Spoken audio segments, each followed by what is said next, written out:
último de venderse ese año, es la verdad. Lo compró Antonio Machado por un propietario nuevo y lo compró en Semana Santa. Y yo, no, yo te hizo aquella. Mamá, pues ya tiene una cortada aquí. ¿Y por qué crees que se cortó? Porque corre como una loca en el potrero, se llevó la cerca y se cortó. Pero necesitamos un favor tuyo. Necesitamos que tú seas el doble de Hilda. Entonces me han puesto una peluca, me han maquillado. No te creo. Por supuesto, yo cuando hablo de Lara, para mí es un orgullo muy grande. Yo, como dije un día, me retiro, no tengo ya más nada que demostrar. Bienvenidos sean todos a este encuentro entre Historias y Arreboles Podcast en su primera edición.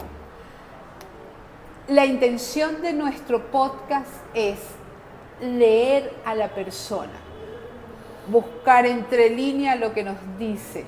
Todos son conocidos, nosotros aquí vamos a conocer algo más.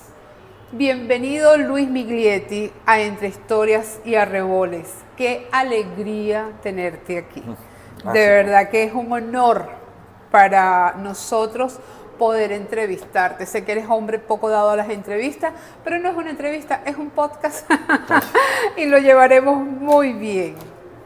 Sí, no, con mucho gusto, Mariela. Más bien un honor para mí estar aquí.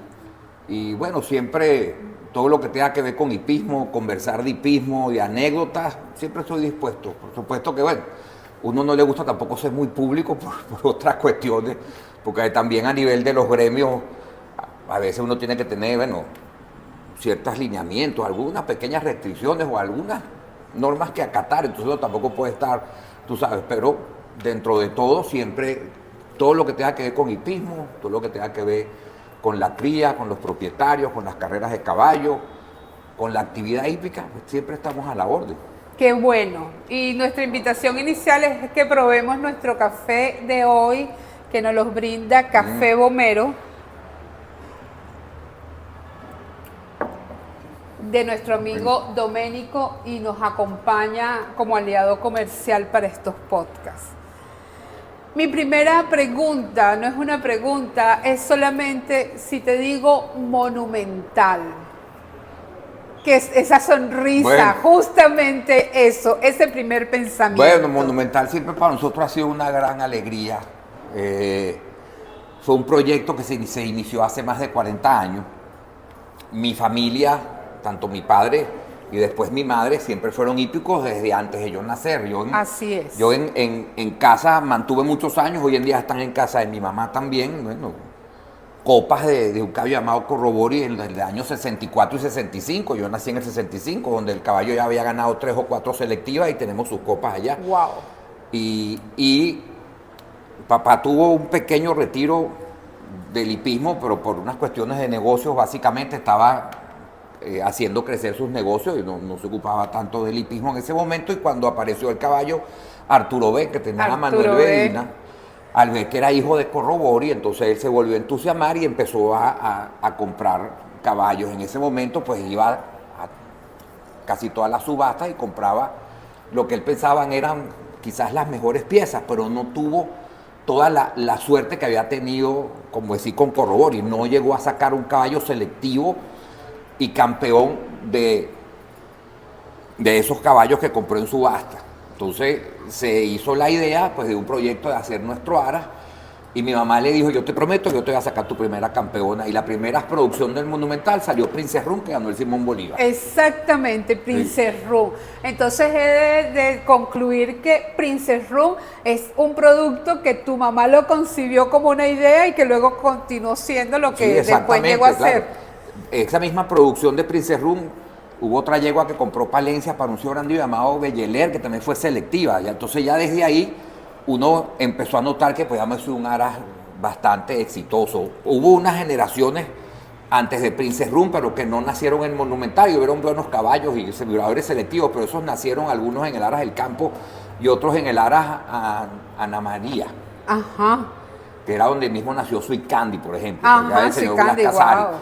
Sí, ahí nació un caballo llamado Royal Passion, que ganó como 10 carreras que tuvo Julio Ayala y fue jugador clásico. Pero nuestra primera campeona, nuestra primera ganadora de grado 1 fue Princess Room, ya producción 100% del Monumental, que a la fecha ha ganado como más de 200 selectivas y tiene un centenar de ganadores clásicos.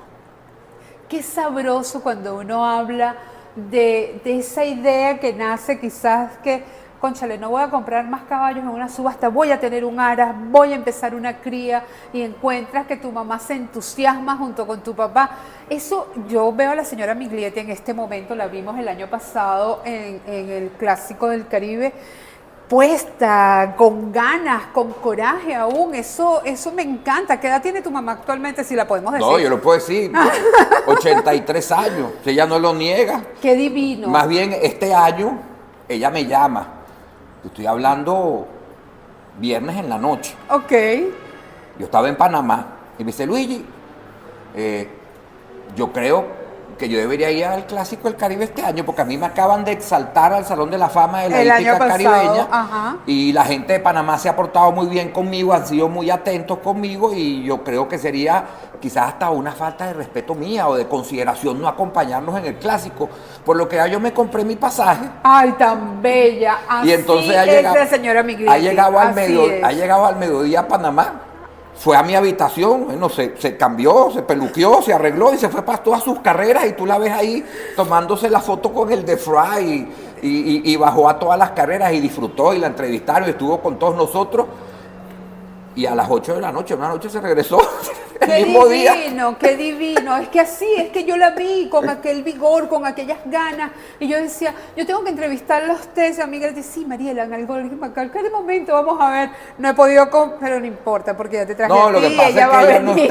está viviendo ya en Venezuela desde hace algunos Ajá. años, entonces bueno, vino al Caribe 2022 porque era aquí. Por Y supuesto. fue a Panamá en el 2023 y yo estoy seguro, Dios le dé salud, Amén. que para este 2024 la tengamos otra vez de vuelta Y en la me la rinconada. traes para acá, No, para seguro. Entre Historias y Arreboles, porque tener a Miglietti, a tu madre, que iba a ser para mí lo máximo. De verdad que yo estuve otra vez recordando todo del Monumental, y qué mujer con bríos y con guáramos. No descalifico para nada a tu padre, pero tu mamá movió toda una... No, bueno, es que yo Una siempre... generación. Sí, por supuesto, es que hay una diferencia. Mi papá era como el inversionista. Ok. Y era como dice, el aficionado, era el que disfrutaba ganar la carrera. Mi mamá disfrutaba mucho de su ara. Mi Sí. mamá se pasaba 2 y 3 días en el ara. Mi mamá vivía parte en Caracas y parte en el ara. Ella conocía a sus potros desde que nacían y siempre, o sea, ejemplos, me daban recomendaciones y todo. Son cosas así. Un día dice, bueno, Luigi, yo y su papá les vamos a regalar una yegua, entonces el entrenador tal escogió esta y no sé qué. Yo, no, yo te escogí fue aquella. Mamá, pues ya tiene una cortada aquí. Pero, ¿y por qué crees que se cortó? Porque corre como una loca en el potrero, se llevó la cerca y se cortó. Pero hágame caso y escoja esa, a Chorus Line, una de las mejores sprints que ha habido en la rinconada. Indudablemente. Sí. Y así como tiene esa, también tiene anécdotas al revés. Ajá. Un día los entrenadores de nosotros mismos nos hablaban y nos decían que cuando salió el caballito del Gran César, que fue un caballo campeón, triple coronado, casi que invicto, perdió una sola carrera en su campaña, y entonces todos los entrenadores siempre decían, yo tenía un cliente para el caballo, a mí me gustaba, pero siempre el propietario escogía a otro. Y mi mamá dice, ay, son mentirosos que son. Es el último que me hubiera quedado yo, que soy la criadora. Pero es que uno no sabe, los caballos son para hacer quedar mal a uno. Ellos son expertos. A hacer, entonces, eso es verdad. Por supuesto, no era un caballo muy vistoso, no era un caballo muy grande, era un caballo mediano, correcto, pero no llamaba mucho la atención. Y fue el último de venderse ese año, es la verdad. Lo compró Antonio Machado por un propietario nuevo y lo compró en Semana Santa. ¡Wow! Y de Semana Santa fue campeón, 2 añeros invicto y todo. O sea, es un caballo muy sano, muy corredor, bueno, triple coronado, caballo del año, todo lo que tú quieras, pero como te digo yo, ahí... Se pudo haber hasta historia, quedado, simplemente. Y bueno, no, me ha podido quedar a mí, por porque supuesto, se había quedado frío en el ara. De octubre, ¿no? Que eran las subastas, hasta Sí. Semana Santa, estamos hablando de marzo, abril. Sí. O sea, que entró al hipódromo y ya tenía que haber estado ya montando, Sí. por lo menos haber estado No, es que él era muy presentándose sanito, antes. claro, como estaba en el ara usualmente uno comenzaba una pequeña mediadoma. Yo tenía ya aparato de partida, tenía picadero, Bien tenía piscina importante. y tenía una simulación de pista, porque era una recta con una curva a la derecha y después una curva a la izquierda, ¿no? Para que los caballos hicieran sus cambios de mano y todo. Y ahí se llegó a entrenar Nain Finger, que fue un campeón en Valencia. Uno tiene tantas historias, el caballo Eso de es Nain lo que Finger. estaba pensando ahorita. Yo tengo Sí. tantas preguntas, pero te escucho y no quiero ni siquiera interrumpir, porque es que me quiero imaginar eso, estar en el Aras ver que tengo todo esto, tengo una mini pista con los codos a la inversa, o sea, uno a la derecha y uno a la izquierda, justamente para ver a los potros cambio de manos, que son tan importantes, que yo creo que es una de las cosas que a veces siempre encontramos en la rinconada, cuando viene y entra en la curva y tú no ves que hace cambio de manos, y Bueno, dices, ¿qué está pasando? Ahí hay historias de los cambios de manos. Hay un caballo que fue caballo potro del año en Estados Unidos, hijo de Bruchingrum, ahorita tendría que acordarme el nombre. El caballo ganó la Briesco de 2 añeros, como nunca antes había ganado nadie, nunca hizo el cambio de mano. Se abrió, se abrió y ganó como por 10, 15 cuerpos así mismo. Y un día, hablando con Paco López, el jinete, aquí mismo en Venezuela, que estaba, Nacho Subillaga estaba hablando de su caballo que llegó tercero en el Caribe, Amelazado. Ajá, Amelazado. Que no le había hecho el cambio de mano. Entonces Paco López me comentó, mira Luigi, uno trata de enseñar a los caballos a hacer los cambios de mano cuando son potros, porque tienes un caballo maduro que no te cambia la mano. Ya no la va a cambiar. No, tienes que obligarlo a correr con su mano y seguir, tú sabes. Trata que no se te abre, pero... Exactamente, pero y así igual ganan. A veces no, o sea, uno tampoco. A veces vienen más bien. En Saratoga ahorita hubieron lamentable 2 tragedias de caballos fracturados. Uno de un venezolano, del sobrino de Gustavo Delgado, este muchacho también de apellido Delgado, Jorge Delgado. Jorge. Un caballo que parecía uno de los mejores sprinters de Estados Unidos. Ciertamente. Bueno, faltando 100 metros para la raya, cambió de mano y se quebró. Se estrelló, sí. Lamentablemente son cosas que pasan, entonces no es tampoco son leyes, ¿no? Pero como te digo yo, uno, por supuesto, yo cuando hablo de Lara, para mí es un orgullo muy grande. Yo, como dije un día, me retiro, no tengo ya más nada que demostrar. Porque tenemos Es así. todos los éxitos que hemos podido tener como Ara. O sea, desde Templado, que es el primer caballo nacido y criado en Venezuela, ganador clásico en Estados Unidos, hasta Bratislava, que por cierto, ayer o antier, qué interesante. Farache, Farache, ajá. que le gusta mucho escribir de anécdotas y de historia hípica de Venezuela en Twitter estaba poniendo la fecha de nacimiento de Bratislava. Bratislava es una yegua que es la única yegua en Venezuela que se ha ganado a los machos en los 3 hipódromos. En los 3. Corriendo clásicos, o sea, se ganó clásicos contra los machos en la Rinconada, en Valencia y en Santa Rita. Eso demuestra que el hipismo es cosa de mujeres y cosa de hembras. Y era una enanita, además chiquitica, le decían la hormiga atómica, la pequeña gigante. La pequeña gigante. Sí, no llegaba a 385 kilos, Wow, 390 sí, es kilos. bien ¿verdad? pequeña. Sí, era pequeñita. Si tuvieras que contarnos algo a nosotros en este podcast que no hayas contado nunca, porque no tuviste oportunidad, porque no quisiste antes, pero que ya cuando uno tiene algunos años no le importa decir las cosas como son, o porque sí. Cuéntame algo que sientas que se te quedó aquí en algún momento y que puedas contar. La verdad que es difícil, porque tendría que ser una pregunta muy específica, pero yo no tengo pena de contar las cosas. Nada. No, un ejemplo, que la gente es graciosa con eso, o sea, el Monumental, la gente me pregunta a veces, ¿por qué Venevisión escogió el Monumental para hacer las Amazonas? Bueno, quizás ahí la gente quizás no lo sabe del todo. Exacto, pues. pero vamos a contárselo. Pero no es ningún eso secreto. me gusta. Durante muchos años, todas las novelas de Venevisión las dirigía un señor argentino, italiano, llamado Gracio D'Angelo, que era el gran director de Venevisión. Ok. Pero era mi vecino. ¡Ah, qué maravilla! Vivía 2 o 3 casas después de la mía y su hijo Leonardo era uno de mis mejores amigos.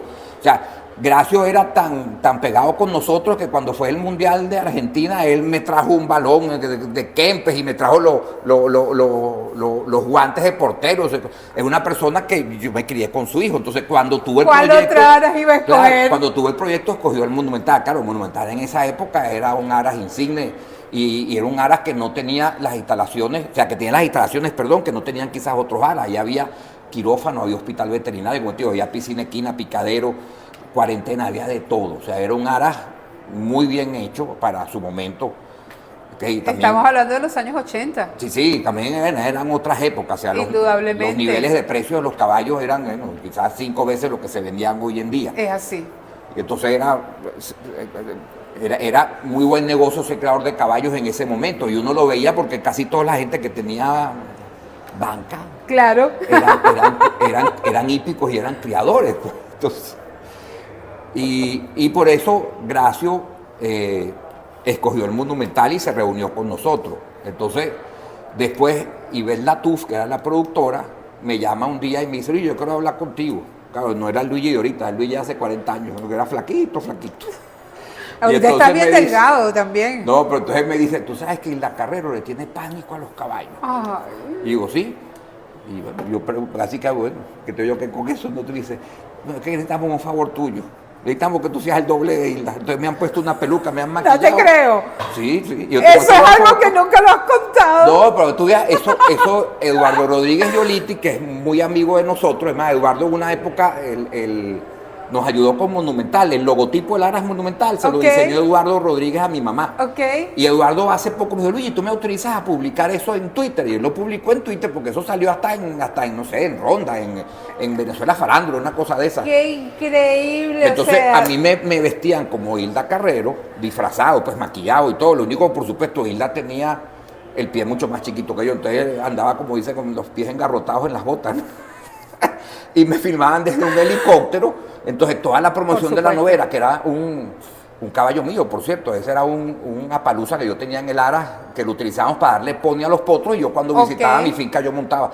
Todas las laderas en las montañas tenían un cortafuego en el medio, entonces yo galopaba en ese cortafuego disfrazado de ella y me filmaban desde un helicóptero. Hoy mismo salgo a buscar en YouTube las Amazonas porque tengo que ver esa toma. Y después, varias veces que querían hacer unas tomas como de ella peleando con Eduardo Serrano, me ponían a mí, ya no montaba a caballo, entonces me ponían a mí y yo tenía, imagínate, ellos no saben de caballo, me decían, mira, señor Luis, usted no puede parar el caballo en dos manos. Sí. Y yo decía, mira, eso tampoco es tan fácil, al pobre caballo tuve que meterle un templón en las bridas, y el caballo, claro, al sentir el apoyo se paró de 2 manos y logramos la toma, y el caballo paró en 2 manos y yo arriba del caballo. Esto es increíble. Esas son las cosas justamente que quería que nos contaras, que no nos cuentas. Pero eso es que tú veas que tiene que ver ya con una parte más de farándula que la Pero rinconada. Es que aquí somos todos, somos hípicos faranduleros, aquí nos derrochamos en todo.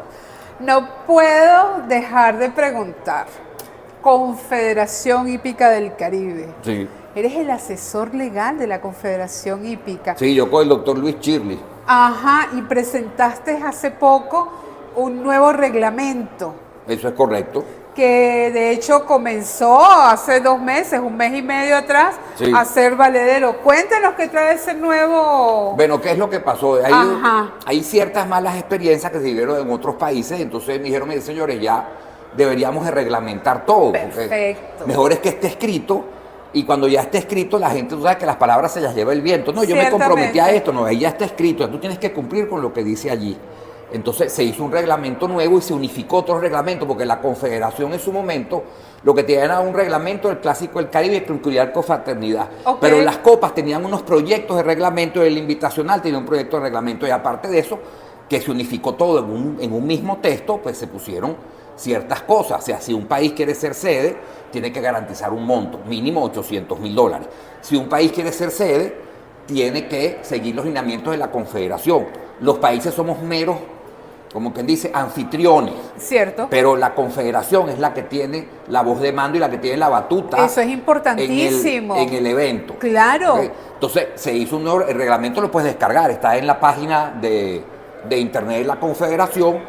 Y ahorita seguramente en junio va a tener unas pequeñitas reformas por unas tonterías que pasaron. En la reunión que siempre hacen a mitad de año. Sí, o sea, hay cosas que se nos pasaron. Por ejemplo, hay un país interesado, parece ser que Barbados, que tiene un hipódromo y corre algunos meses al año, parece que está interesado en meterse en la Confederación. Qué importante, mientras más sumemos va a ser mucho mejor y más interesante. El problema es que, ahí no es ningún problema, el problema es que verdaderamente si te vas a meter es porque vas a participar. Ese es el otro tema, justamente, porque hay muchos en la Confederación y tú ves que siempre son los mismos los que vamos, en los que asistimos, pero hay países que están es más, yo me enteré hace relativamente poco y me da muchísima rabia tener que admitir mi ignorancia, pero yo no sabía que Ecuador formaba parte de la Confederación. Sí, Ecuador fue el último país en entrar.